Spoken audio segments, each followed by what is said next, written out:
Good morning, everyone. I hope you guys are all having a fabulous Monday. Today I'm coming at you with our weekly Minks Monday Q&A. And before we get started, let me share the bag that I'm currently using. And that is my Chanel Le Boy bag in the new medium size with the black calfskin leather and the double stitching throughout. All right, so let's get started with the first question, shall we? Okay, from Serbs D. If you were to buy another Chanel flat bag, what color would you pick? Also, what's your favorite bag to travel with on a plane? I'm looking for ideas / inspiration. Okay, so your first question, what if I was to buy another Chanel flat bag, what color would I get? I think I would want to add a vibrant color to my collection, my Chanel collection. So I would go with either a red or a pink. Obviously, that's not a surprise since you guys know my obsession with both colors, but I really would love to add either one of those to my collection. And in particular, it would be a medium large with the red lambskin and the gold hardware. But it has to be the perfect red. It can't have too much of an orange undertone. So it's always difficult finding, when you have an idea of a color that you want to get, finding that perfect shade, So I just play the waiting game now because there was a red, I think from 4 years ago that Chanel came out with that was just gorgeous, and I would love for them to bring that back. It had a little bit more of a deep red, but I loved it. Okay, so what's my favorite bag to travel with on a plane? Until recently, I started using my Neverfull MM in the Damier Ebene print, and I could not be happier. In the past, I used my Pochette Accessoire NM from Louis Vuitton, the Eva clutch, and my Moyen Montserrat backpack, and I love traveling with them, but I really like the ease of a Neverfull because I can open everything. I can open up the bag and see everything at a glance. I can put in magazines, a scarf, a cardigan, gloves, whatever it is that I need. All of my daily essentials fit in there. And I felt that with the other two, or with the other three, I had to go into different pockets, or I had to, if I needed to get my passport, it was in this bag, not in that bag. So I was kind of fumbling around. And I really, really like the fact that, again, with the Neverfull, I can open it up and I can see everything. So that makes me happy. And I particularly like to use the Damier Ebene print because I never know, you never know what type of weather you're going to be landing in. So obviously being carefree is a little bit, kind of puts your mind at ease. So the Neverfull for me, the Neverfull MM is by far one of the best travel bags there is, and you can, you can fill that thing to the brim and it might get a little uncomfortable, especially in the Damier Ebene print because of the treated leather. But again, you can fit so much in there. So that's what I would end up choosing. Okay, Man United. I don't know if I should get Chanel espadrilles or flats. Help. Ooh, this is a tough one because they are both absolutely fabulous. I have had both in my collection, and obviously you guys can see my espadrilles up there. I have 6 pairs. The one is hanging behind the pink one, so you guys don't see those. And I think both are great. I think that the flats are very timeless. They're very classic, and you can definitely dress them up or dress them down. So I love that aspect of them. I feel that the espadrilles are a little bit more casual, and they ended up suiting my lifestyle a little bit better. Even though I did have, as I said before, the flats, and I loved them, I felt that I ended up reaching for my espadrilles just a little bit more. Just because in general, my closet is very, very, very, very casual, and I just really like the way that they look. But even though I got rid of my ballet flats or my ballerina flats, I want to get another pair. Hopefully this time they'll stick and I'll keep them on my collection. But I think both are great. But again, the espadrilles are a little bit more casual, I feel, and the ballerina flats or the ballet flats are 100%, just so versatile. Dress them up, dress them down, and they look timeless and classic and beautiful. So I don't know if that helps, but both of them are great options. Okay, next question from Cheryl Vuitton. I'm really thinking about buying a Louis Vuitton Agenda GM in Damier Ebene. Do you have any advice on which size is better, the MM or the GM? And I have a little bit of eye candy for you guys today. Here I have the GM in the Damier Ebene print.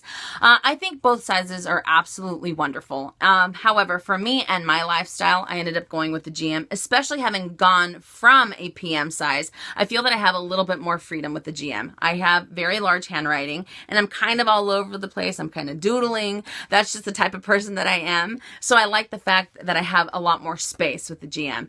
And if I want to be completely hands-free when I'm using this, I definitely have to use a little bit of a larger handbag, kind of like a Neverfull MM, the Artsy, the GST, it fits in those. But if I'm using a smaller handbag, I end up having to put this on the crook of my arm over here and then use my other handbag over there.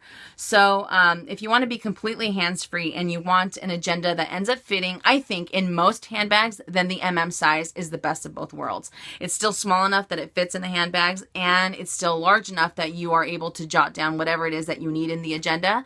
So I feel that it's a little bit more user-friendly, and I keep using that phrasing, but I really do. I love the size of the Again, both the best of both worlds, but if you want something a little bit larger, if you're kind of like me, then the GM is another great option. But again, both are fabulous, fabulous choices.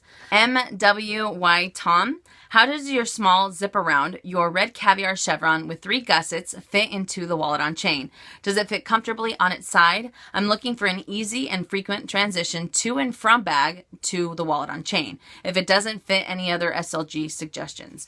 Okay, and I have some show and tell. That's what I'm going to call it. I have the wallet on chain here with the black caviar leather and the gold hardware, and then the O zip coin purse, I think that's what it is, with the red chevron caviar.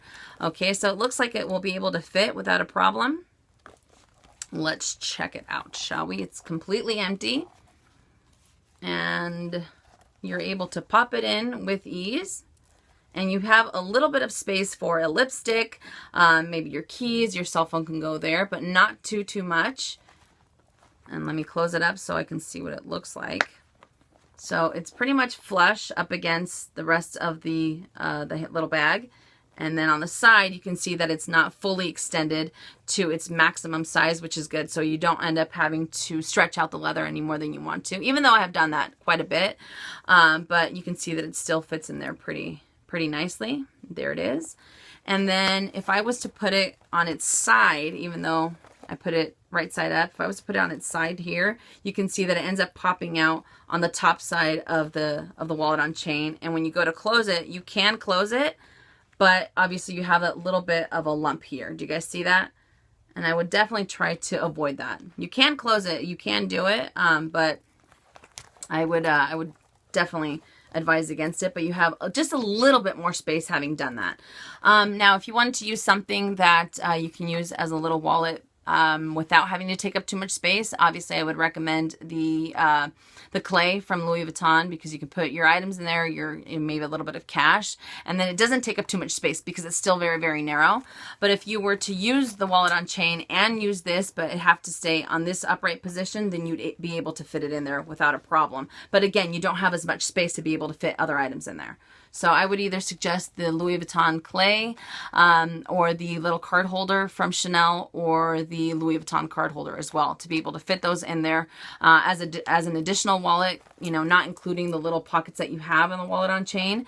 That way you can maximize as much space as you possibly need. But that's what I would end up using. Nancy Montgomery. I am starting to look into Louis Vuitton Empreinte leather styles. Does it tend to get somewhat slouchy with use? I don't mind it at all, since a slouch in a bag is attractive to me. Also, does it have a wonderful leather smell, which I have heard of? Empreinte leather is definitely becoming more attractive to me. Okay, so it really depends on the style of the Empreinte bag that you're getting. Some of them tend to hold their shape a little bit better than others, but for the most part, they do tend to have a little bit of a slouch. So I think you'll really, really love the Empreinte leather. And even though I don't have an Empreinte bag, I do have an Empreinte clay. And let me tell you, Nancy, the smell on Empreinte leather is amazing. Amazing. Whenever, I mean, I don't even have to put it up to my nose to smell it. Maybe it's because, again, I'm a drug dog, who knows? But it smells so incredibly well. The Artsy, the Montaigne, the Saint Germain, there are such beautiful bags. So again, if you don't mind the slouch, I think you'll love it. And the smell is just unlike any other, in my opinion. It smells so fantastic. You know, so I love Empreinte, and I just love how the monogram looks on it, the embossing that it has, the pebbles throughout the leather. It is just such a gorgeous, gorgeous leather that I highly recommend it. And I know I should really look into adding an Empreinte bag into my collection. I know, especially since I rave about it so much. But all in due time, all in due time. So I say go for it. I think you will thoroughly enjoy Empreinte leather. Okay, Sherry Lewis. Question, Chanel Mini Rectangular Flap or the Miss Dior Pomade Pouch? Price comparison and quality. Thank you. Always value your thoughts and feedback. Oh, thank you so much, Sherry. That is a tough question because both of them are fabulous. There is a I think it's a $600 difference between the two, with the Chanel being a little bit more expensive than the Miss Dior. But they both have fabulous quality. They both have fantastic leather. Obviously, the mini rectangular flap has a little bit more of a shorter chain. So if you wanted to use it crossbody, it ends up kind of sitting a little too high up for me and my lifestyle personally. But the Miss Dior has a little bit of a longer chain, so you can definitely use it as a little mini handbag, a little bit more crossbody if that's what you wanted to do. But I think both are fantastic. I don't think you can go wrong with either or. The mini rectangular flap is very, very sought after, so I think that might have a better resale value in the end than the Miss Dior, but I think both are wonderful. And if I was to get one, I would probably end up getting, for me and my lifestyle, I would get the Miss Dior first and then the mini flap, but it's all a matter of personal preference, and I don't think you can go wrong with either or. I think that the Miss Dior is a little bit closer to the wallet on chain. That's probably why I'm so, I kind of lean more towards this, because this is something that would suit my lifestyle a little bit better. But again, both are fantastic, fantastic choices, and I feel that the Chanel would definitely hold its resale value a lot better than the Miss Dior would. KW Shops. Can you explain why so many YouTubers like you have so many wallets? For me personally, I would only use one wallet at a time in a neutral color that goes with everything, and I would hate forgetting something. Can you explain the benefits of having multiple wallets? This is a fantastic question, and obviously I can only speak for myself, not for any other YouTuber, but for me, I like to have variety, because I like the fact that I can go from a large handbag to a medium handbag to a small handbag and be able to use different wallets with those types of handbags for whatever setting that I'm going to be going into, and I really like that. And sometimes I like to look down at my handbag and see all sorts of different eye candy. So for me personally, it's about variety. That's what I like to have in my collection. Next question from Susie Tunes. Thinking of getting the Louis Vuitton Poche Toilette 26 in indigo epi to use for my cosmetics and other bits and pieces in my everyday bags. These bags are at least 35 centimeters wide. Do you think this is a good buy? And I have some more show and tell for you guys. And even though I don't have the epi indigo, I do have the Toiletry Pouch 26, which is the same thing as the Poche Toilette 26. And the 26 actually stands for the length in centimeters, which I believe equals up to 13 inches. I could be wrong, but I think it's 13 inches wide. And I really do like this as a catch-all if you have larger handbags. So if you have a Neverfull GM, Neverfull MM, or totes in general, that way you don't have to worry about the height of this item kind of getting caught on any zippers or anything like that. And obviously going for epi is going to be so much more carefree than anything else, because they hold up so well. So using it again as a catch-all in the larger handbags, I definitely advise. But if you have a little bit more of, if you tend to have more medium-sized handbags and maybe one or two larger handbags, then again, you might not be able to get as much use out of it as you would like to. But on the flip side, you can definitely use it as a clutch as well. So you use it as your catch-all in the larger handbags, or you can use it as a clutch, kind of like I do. But I love this item, and I really like the fact that it stands upright on its own. I don't know. To me, that's a bonus on some of these items, because that way you don't have to worry about it kind of being, on its side or anything like that. I don't even know if that makes sense, but that's something that I like. Okay, Aisha Allure. Why have you not been buying Louis Vuitton bags lately? Is it because of the decreased quality? This is a fantastic, fantastic question. And I think it was maybe 5 months ago that I told you guys that I was going to be taking an even larger step away from the fashion house because of quality. So yes, that had a major factor to do with it. For those of you that have been watching my channel for a while, you guys know that I had quite a few issues within the last year and a half of some of the items that I had purchased. And I don't know about you guys, but that kind of takes away the joy of wanting to add a new item from that fashion house. If you hear about so many items going on, or if you yourself have experienced, quality issues within your collection. And let's be honest, it is a pain in the ass to go to the boutique, go get it assessed, and then have it be repaired or replaced and, away from your collection for 6 to 8 weeks, especially if it's something that you really, really use, like a wallet or a handbag. Some of the other SLGs, aren't too big of a pain, but still, if you have one wallet or two wallets and you absolutely love this wallet, it's your favorite wallet, and then you have to go get it repaired, you're without it for 6 to 8 weeks. So the time frame sometimes is is a little crazy. But for me to think that every item is going to have an issue, obviously that's a little ludicrous, right? You know, it's more so the fact that I feel like I'm waiting for the other shoe to drop if I was to buy something, again, because of all of the issues that I had in the past. And also something else that kind of factored into the reason why I was taking a step back is because when I first started getting Louis Vuitton bags, I was buying them and not really utilizing them, or not really, it wasn't something that was for my lifestyle. So some of the handbags, some of the SLGs would end up sitting there for a year and a half unused. And now I'm at the point where whatever handbag I am going to be adding to my collection, it has to be something that I know I will use. I don't have the luxury of being able to buy a handbag, let it sit there for a year and a half unused, because, you know, that's just money just sitting there. And I'd rather put that money towards something that I will definitely end up enjoying.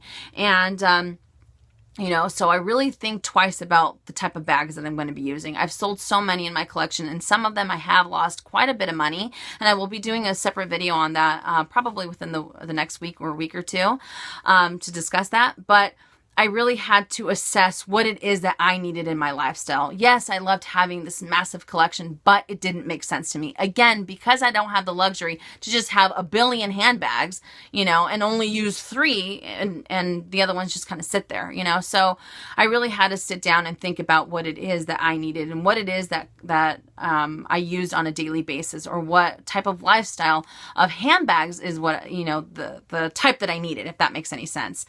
So, that's why I do, even though I did research before on handbags and I would watch videos, I'm a little bit more cautious now as to what I add to my collection, because again, I don't want to go through the repair process. I don't want to go through the resale process and end up losing, you know, $500-600 on a handbag that is only a month or 2 months old. You know what I mean? So to me, it makes a little bit more sense to be a little bit more reserved with what I end up adding to my collection. But I don't know, but definitely the quality had a major factor in it. And I don't want you guys to think that I'm sitting here bashing Louis Vuitton. Not at all. I still love the brand, and I will still continue to add, you know, their handbags to my collection in the future, you know, but I kind of see things from a different perspective now, just because, again, I was having so many issues back to back, and it just made me so cautious. It made me fearful that something's going to happen with something that I just purchased a month ago or 2 months ago, you know. So I really think so much. I think about it twice, 3 times, 4 times before I add something else to my collection, because again, I want to utilize it. I want to be able to enjoy it, and I don't want to think that it's going to have some type of damage, you know. So that's just a little bit about why I haven't added any more Louis Vuittons to my collection. Okay, next question from Jet Black Husky Pack. I am a recent college grad and accepted my first career job 2 months ago. Congratulations. I work in a residential crisis center for at-risk runaway homeless youth. The facility environment is very casual, as it's jeans, t-shirt, and a Converse type of dress code for employees. Being a luxury designer goods lover, I'm trying to find more minimalistic clothing and accessory options that are not obvious designer goods, unless you have an eye for noticing. As to not be ostentatious or attract attention, theft is unfortunately very common due to the nature of my job and the population my agency serves. I need to be hands-free and must have a small number of items on me at all times. My EpiPen, my ID, debit credit cards, my iPhone 6, a lip balm, and my Louis Vuitton 4-ring key holder. Any suggestions on what would work for me given these needs? As of now, I'm carrying a no-brand black knit zippered crossbody pouch that I found at a thrift store, but I don't like the idea of my items possibly getting wet and having some of my items ruined. This is a great question. And again, congratulations on graduating and your first job. Someone had suggested the Gucci Soho, which I think is a great option because you just have the logo on one side and you can be it's crossbody and it's still small enough that you can fit all of your items while still being able to fit a few more items in there if you needed to.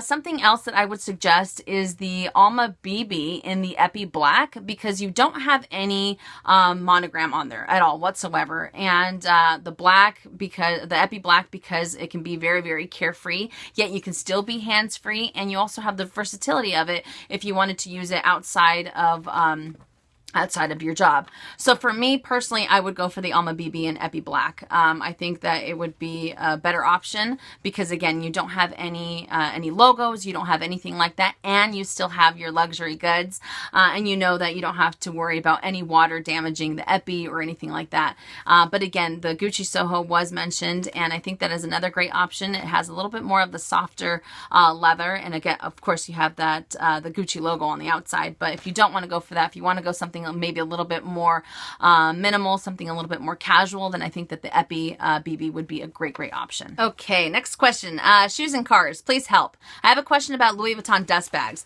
Most of my dust bags say they're 100% cotton and where they're made in, except for one.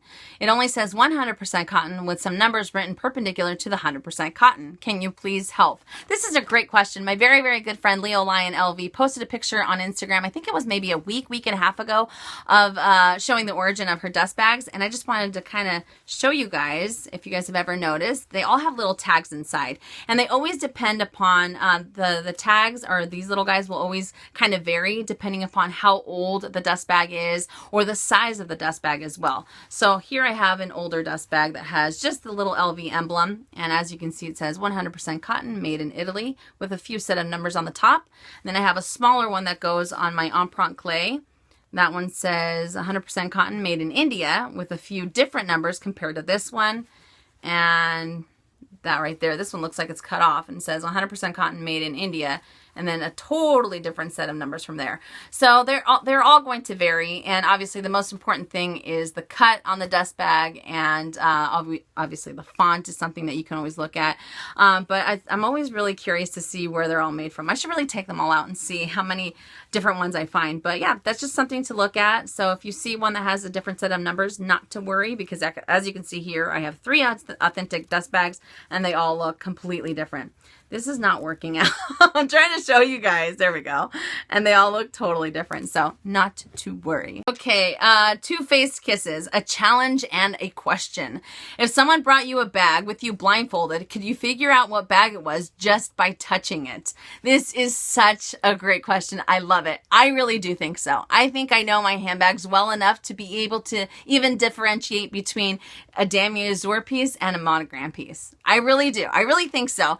And I feel so confident in this that I want to do a separate video for you guys later this week where I do the challenge blindfolded. I really do. So let me know if that's something that would interest you guys. And I'll just have like my hubby, I'll have my hubby in the video. Obviously he won't be here showing his face, but he'll be here to the side. And this is kind of what I was thinking, that I could have them all lined, you know, to the right of me, and then he can show you guys the bag, and then I'll be able to feel if I know what it is. What do you guys think? I think that sounds like a lot of fun. So hopefully you guys want to see that type of video. But yes, I think so. And what songs are you liking right now? Right now, I don't, just something to know, I'm not one to listen to the radio, or even with the Sirius radio or anything like that. I don't like listening to the radio. Sometimes if I hear a new song, to me, it'll be like 8 months old to everyone else. But at the moment, I am really loving 90s hip hop. You know, especially when I'm in the car, I turn my phone on Do Not Disturb and I just start singing, I start dancing, I get all into it when I'm by myself, not when I'm with other people. But no, that's what I'm listening to right now, 90s hip hop for sure. And the last question from Sarah Powers. What's one of your weirdest quirks? I don't even know if I want to talk about it. I think I've told you guys about it before, but I like to do accents. And no, I don't do them professionally, obviously, but I love doing accents, whether I do it for a few hours or whether I do it for a whole day. It's just something that comes out of literally nowhere. So I am a total weirdo when it comes to that. When I hang out with my nephews and my niece, I love my nephews and my niece, but I love to mess around with them. So I'll be sitting there and, you know, I'm kissing them or I'm holding them, and then all of a sudden I'll say, "You come here," and they're like, "Oh no, where did Aunt Minnie go?" And I'm like, "She is not here any longer. I am your Aunt Minnie now. You listen to me," you know. And I will do that for hours on end. At the end of the day, my throat is killing me, you know, but they have such a good time, and they're like, "Oh no, we gotta save Aunt Minnie." But I love hanging out with them, and I love doing those type of voices. And something else that I end up doing is Sometimes I talk like this, you know, when I'm out with the hubby, and he's like, oh no, here we go. You know, I'll talk like this. I'll say, oh, that's such a nice bag. I like that, you know. And the best part is when people are like, oh, where are you from? I'll say, California, you know, my normal voice. Then they kind of look at me and they're like, weirdo. You know, but I love doing it. I don't know why. It literally comes out of nowhere. And I'll just be, you know, hanging out with hubby or hanging out with my family or friends. And then I just start talking like this, or I start talking in a totally different voice. But I like this. I like it. Especially when I talk about handbags when I'm out. It's my favorite. But that's definitely one of my weirdest quirks. I have a lot. I've told you guys, I'm kind of a weirdo. But yeah. Now you guys know a little bit more of the type of freak that I am. But thank you guys so much for watching. I hope you enjoyed this video, and I hope I was able to help out with your questions. And again, if you guys have any questions, make sure to leave them on the most current MMQA, and that way I can address them. But thank you once again for watching, and I will see you guys all probably sometime this week. I don't know about tomorrow. And then again, let me know about the video with the blindfolded thing from Too Faced Kisses that suggested that video. So again, I will see you guys later this week. And as always, make it a fabulous day or not. The choice is yours. Have a great day, you guys.